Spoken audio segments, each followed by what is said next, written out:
and welcome to another exciting instalment of our Washed Ashore podcast, the podcast delivered by the Heritage and Education Centre. I am joined today by my colleague Charlotte Ward. Charlotte, how are you? Yeah, not too bad, thank you. How are you? Not bad, not bad. Yeah, luckily, very, very, very pleased that that things seem to be kind of easing up a little bit. Yeah, all good, all good. Yeah. So, in line with our theme, continuing on with our theme of stories, we've been delving into the archive and into our online collections to be able to bring you some amazing stories. Charlotte, I gathered that you have one today. I do indeed. I thought it was, again, not fair for me to ask you all to come up with stories from the archive. I should probably do some of my own research. So I did. Yeah, I went into the archive, I looked around, and by going into the archive, I mean the digital archive, because we still can't get back into our archive. You went into the Webiverse. I went into the Webiverse. Sure. And found one of my favourite ships in our collection, the SS Rex, an Italian liner. And I've picked this one because I think we're at that point, a year into lockdown, where we miss holiday, so we miss adventure, we miss glamour. I'm usually just in pajamas, moping about the house, as I have been for the past 12 months. About as exciting as it. Usually pizza as well. Pizza's a staple. Yeah. That's kind of it. About as adventurous as I get is the Essex countryside, which is lovely. But it's not, going on these incredible cruise ships and traveling halfway around the world. So I thought I would try to bring a bit of 1930s glamour to the podcast today. So the Rex, we actually have around 65 documents for her in our collection. Quite a lot of them are plans. And we have correspondence and survey reports. And we also have a rather lovely collection of photographs from her launch. So what we're able to piece together using our archive is the story of this incredible ship, and also what she came to represent and meant for Italy. So in 1929, a contract is signed in Italy to build this ship, and what the idea was to create a modern, rich, glamorous ocean liner that would target kind of the middle class, the rising middle class in America, and take them, to and from America to Europe, to Italy, around the coast. You can imagine it being, that it's going to be quite a glamorous holiday that they were going to be offering. So in 1930, on 27th of April, the keel laying ceremony took place. So this is obviously just hitting coming out of the Great Depression into the 1930s. Nearly there, we're getting there. Yeah. Into the 1930s.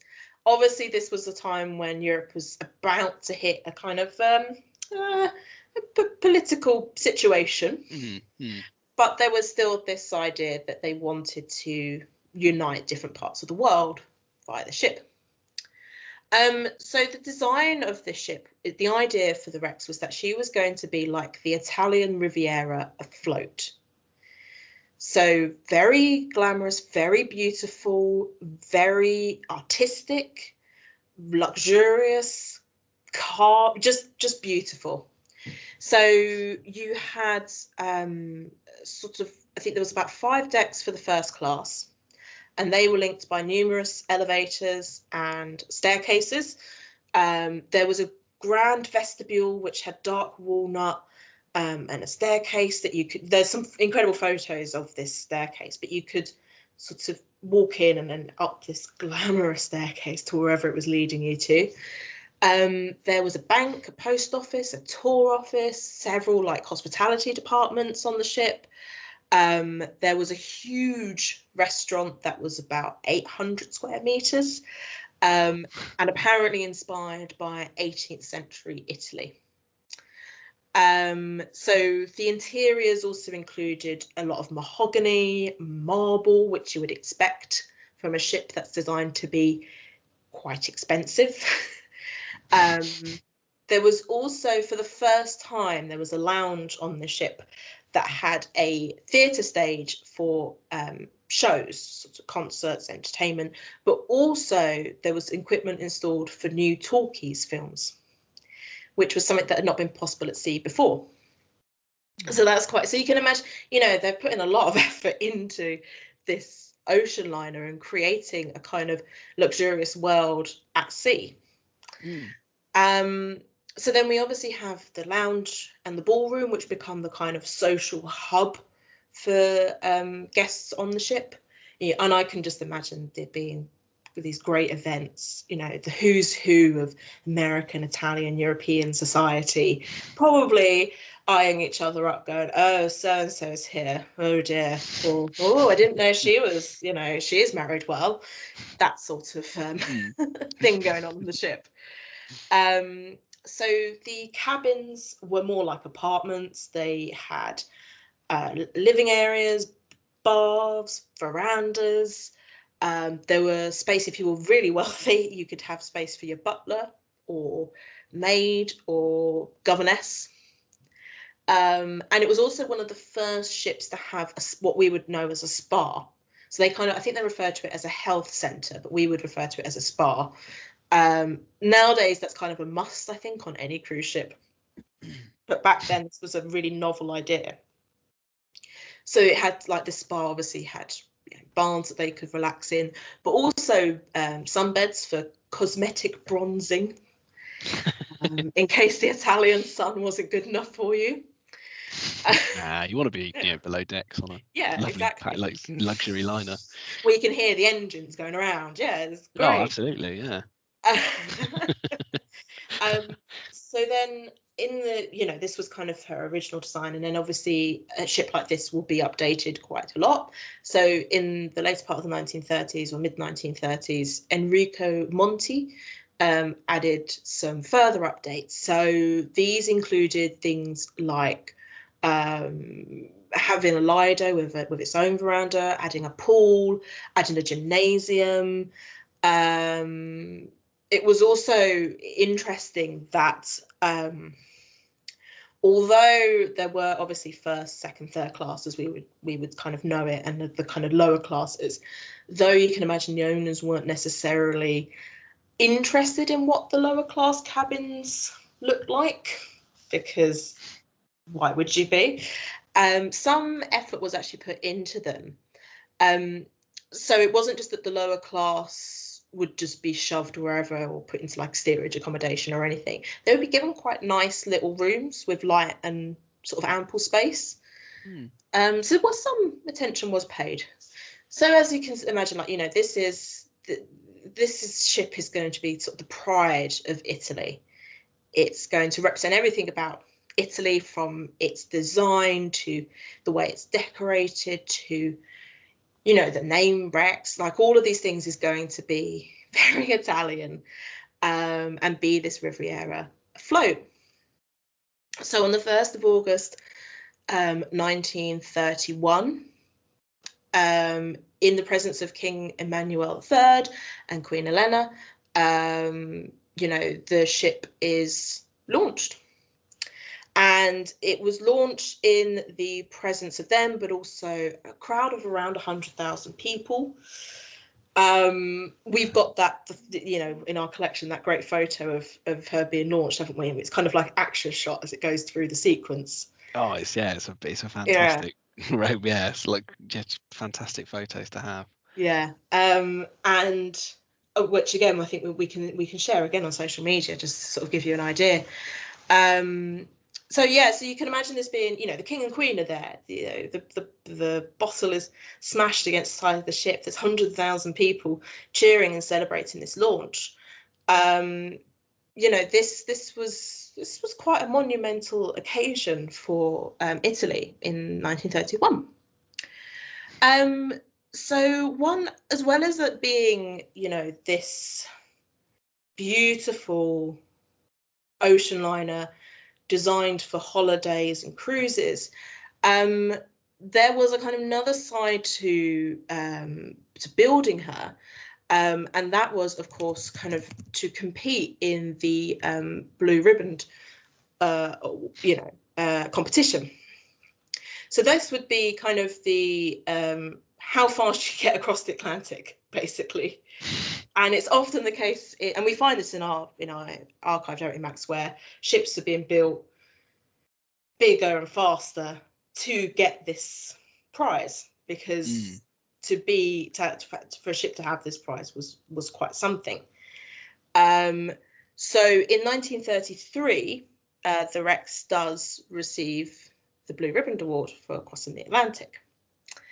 And this meant that they're able to hoist the long blue pennant, and it's obviously recognised throughout the kind of maritime world. And again, something else for Italy to be proud about. So going back in time a little bit, back to 1932, she's had a maiden voyage and she's obviously ended up in New York. So this is the 9th of October, and she's open to the public for the first time. So apparently around 45,000 New Yorkers went to Pier 86, and they went to have a look on the new Italian liner. Unfortunately, it meant that traffic in Manhattan was blocked, and sort of 200 odd policemen had to rush to the area to try and stop people descending on the ship and to try and get the traffic moving again. And they did an all right job. But this is not only something that the Italians were thrilled about, but this incredible luxury ocean liner had obviously captured the imaginations and the hearts of Americans as well, and particularly in New York. And I think this has a lot to do with the kind of advertising campaign that went with the Rex. These beautiful posters were created and put up in various offices and all sorts in New York and Italy. And it is that kind of book a holiday, go and see the Italian Riviera whilst being on the Italian Riviera afloat. Have a voyage in luxury, go to another part of the world. All these rich people are doing it. You don't want to miss out, do you? So I think it creates that kind of, sort of awe and mystique around it. So then obviously the Rex goes between Genoa and New York and other places. And for the first time in 1933, there is a live radio transmission from a ship at sea to both Europe and America, which is quite cool. That's very interesting. Yeah. And then on one of the voyages, the famous soprano Rosa Poncell sings Ave Maria to the thousands of people on the ship.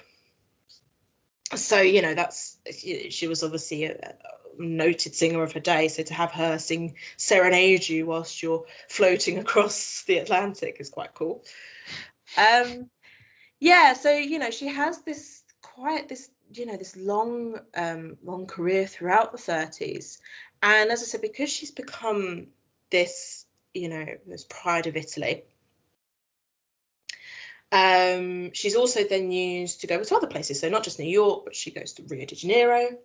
And then on the 5th of May, 1938, about a year before war, there's a naval review held in the Gulf of Naples. And this was to mark the state visit of Hitler to Italy. And the Rex is obviously a part of this naval review, because for a naval review, you want to have your best ships out and about. And she was, of course, one of them. So showing off a little bit. But there we go. Now, obviously, war was coming and it felt inevitable. And I think a lot of ships, and again, that we have in our collection, a lot of these fantastic ocean liners and merchant marine vessels were going to be requisitioned by the various navies around the world to be turned into, armed cruisers, or to turn into for transportation, or all sorts of things. And there was this concern with the wrecks in particular that they didn't want that to happen to her. They didn't want her to be a target. They wanted her to survive the war as she was. Now, this was peaked. This threat was heightened when the US Air Force used her as a theoretical target to test their new Flying Fortress bombers. So this was a bit of a cause for concern, because obviously she's a big target and she's a famous target. So it made sort of sense, if you're going to test some new bombers, you pick the ships that are, of a good size, and that you could possibly see being used during the war. Now, this obviously angers the Italian government, and some diplomatic issues arise from it. But thankfully, nothing came of it. She was still sailing, and on the 20th of May 1940, she arrived back in Genoa from New York. So you can still see that she was travelling across the Atlantic, even at the start of the war. So then we're into war now, and there is this concern that something's going to happen to her. It's not easy to kind of hide her in a port, considering how big she is. She sort of stands out. Yeah. You can't kind of put a bit of tarp over her and cover her up and think, yeah, that'll be fine. No one will know she's there. So she ends up in Trieste on the 15th of August 1940, and is sent there to be on long-term layup. So unfortunately, in 1943, she is seized by the German forces, and they slowly gut her of all of her fittings, furniture, and artworks. So you can imagine this being quite devastating for the Italian people. She is kind of that icon of Italy, and 1930s Italy in particular. And then, unfortunately, on the 5th of September 1944, because the Allies were bombing Trieste quite regularly, she was towed away and anchored off the Istrian coast. And again, they thought she'd be safe. She's no longer in the port. She's out at sea, anchored. But she is bombed 3 days later and sunk by a combination of American and British aircraft, which devastated Italy. She was unable to survive the war. So then, obviously, she becomes a wreck. She's a popular wreck to dive on still today. I can't remember how much of her is left at the bottom of the sea, but she's still, I think it's her a portion of her hull and some of her propellers. She's a significant wreck, and it's quite sad. Almost sort of tearing up about her, poor thing. But she's obviously a symbol for Italian luxury. She's a symbol for Italy as a country as well. So, in Fellini's Oscar-winning film Amarcord, one of the lines of the film is, I think it's a child that runs and says, here she is, Papa, Papa, the Rex, the Rex. So, that's a film from the 70s, that's, obviously she still means a lot. But then one of my favourite things, and kind of a more subtle tribute to her, was that because she won the Blue Ribbon Award, which is known as, and apologies for my pronunciation of Italian, but the Nastro Azzurro in Italy, in Italian, Blue Ribbon, that was adopted by Peroni. So the beer Peroni Nastro Azzurro, right. With the blue sort of outline of the label. So that's a kind of, very Italian beer, and a subtle nod to a ship that was so beloved by the people of Italy, and I just think is an icon of that part of Italian history. God, that's really interesting. That's really interesting. Oh, thank you. Oh, wow. No, thank you very much for that. No, that's really, That's all right. I must admit, I do love it when, you find something interesting, like, with any of these stories, you find something that links it back to today, and something as kind of, as subtle as, the little sort of blue mark that you find on the bottles, being something that harkens back to the, such an iconic ship. Yeah. That's I bet amazing. they never thought the legacy would end up being a bottle of beer, but there you go.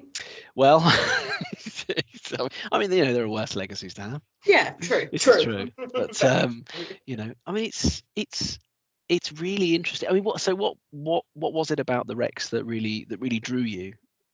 I think because, well, you know me, I'm very much into my 1930s, 40s, 50s fashion.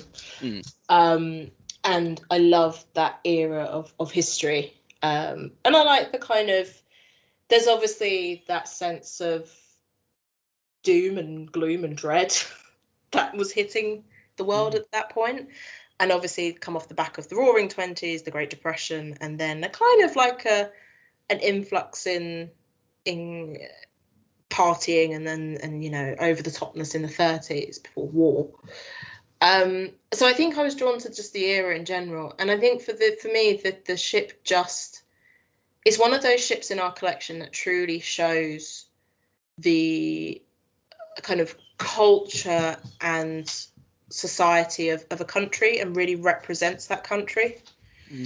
Often I think some ships can get lost between the countries they're sailing to and from, and their passengers, and who they may have been built in Scotland, but actually they're run by a Swedish company. It's that sort of like, there's a mix. Whereas this was, it's Italian built, Italian designed, decorated, Italian run.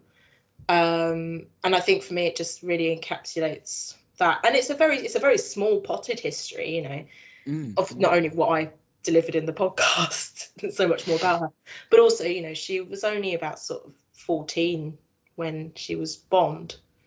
So quite a small history compared to some other ships in our collection. But yeah, I think she just something about, and I think because we've got those images of her in our archive and the plans, you can really build this picture of what she was and what she meant to the people of Italy. It's amazing, really. Yeah, when you actually think about it like that, with only being 14 years of age, before she was sadly bombed.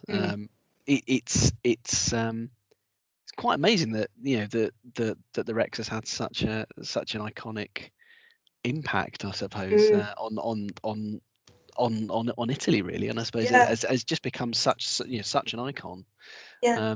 Quite something. And especially, I suppose, when you think about the context in which she was built, in 1931, in the sort of the height of the sort of fascism in Italy at the time.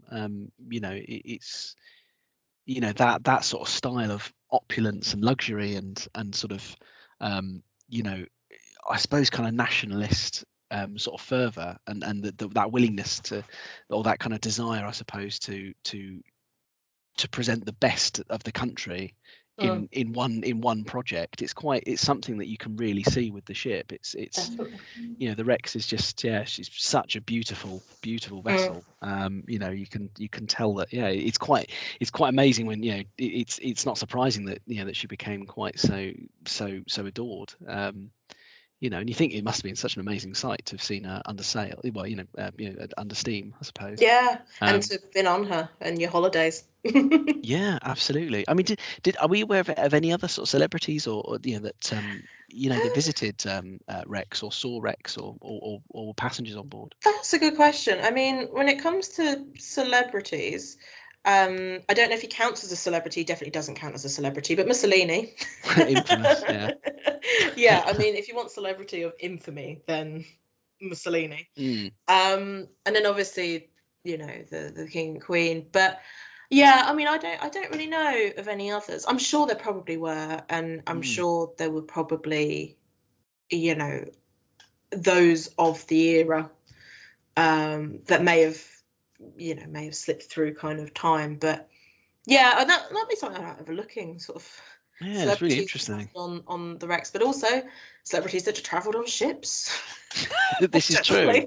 This is very true. Yeah. God, yeah. I mean, I must admit, I was, you know, while you were talking, you know, I was looking up some of the ad campaigns as well that were made at the time, and some of them, yeah, they're so. I mean, that whole sort of Art Deco style is really interesting. Anyway, it's such a brilliant. There's something so immersive about all of those kinds of adverts for anything, you know, whether it's, you know, going by train somewhere, whether it's going flying, or whether it is. I think the era of kind of the luxury liner is just such an immersive sort of period of advertising. Definitely. But they're so brilliant. Yeah. Those posts, I think those posters drew me in as well. And I can imagine, again, if you're sort of American, New York, you've made a bit of money, you want to go on holiday, you probably want to show off that you made a bit of money, and where you go on holiday is a way of doing that. And to have this opportunity to go to Italy, a place that, you know, not many would have been familiar with in the 1930s, you know, maybe never ever had been, and you get to sail on this beautiful ship with all of this space for your butler. I mean, if you don't want to travel without your butler, you're fine.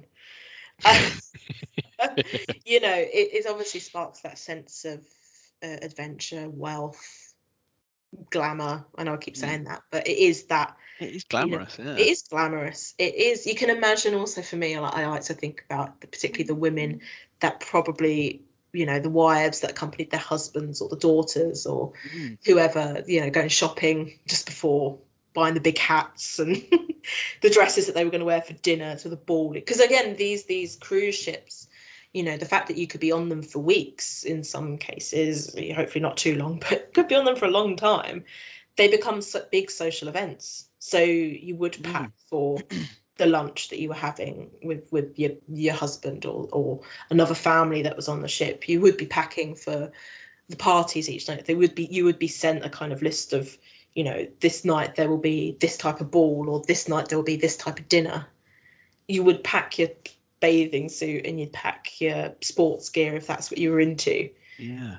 And create this whole kind of social world on one ship. And I know I joked about, you know, so and so's here and so and so's here, but there would have been a bit of that, I think.